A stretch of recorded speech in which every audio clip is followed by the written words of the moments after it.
কি বললা? মানে তুমি তো ইসেতে থাকতে তাহলে ইসরোতে থাকতা, ও নাসাতে তো না। এখানে থাকলে আরে ওখানে থাকতে অনেকে বলতো যে এরকম ডিগ্রি হিন্দু এরকম ডিগ্রি থাকলে তো আমি নাসায় থাকতাম। থাকবা তো মুসলমান কান্ট্রিতে দেখো না তুমি যে এই যে এখন এই যে আমি আমার বন্ধুই করতে বুঝছো পাঠাইছে এই 25 জনের তালিকা বড় বড় পোস্টে। হ্যাঁ একদম লিস্ট তালিকা মানে কি? লিস্ট লিস্ট ও আচ্ছা লিস্ট আছে 25 জন বুঝছো সরকার।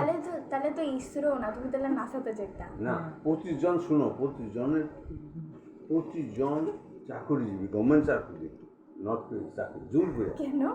এই যে এখন আসে না তো আউট করে দিচ্ছে না, এখন আইসে মৌলবাদীরা মৌলবাদী পাকিস্তান পন্থী আইসে আইসে সমানে কিন্তু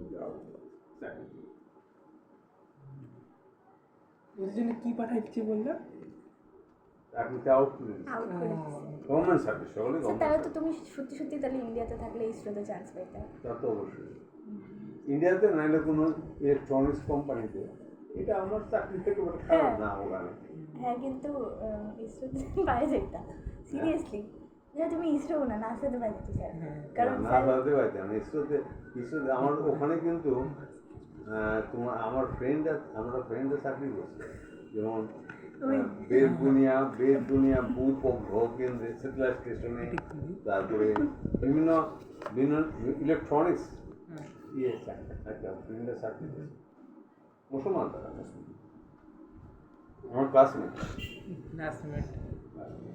অ্যাটমি এনার্জি সেন্টারে আমার ক্লাসমেট তো মুসলিম সব মুসলিম।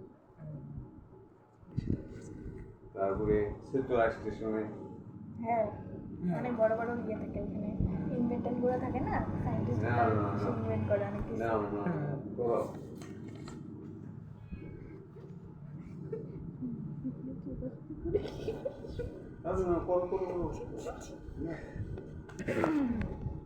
লাখ ভালো করে কিন্তু Guys, we are giving exams right now.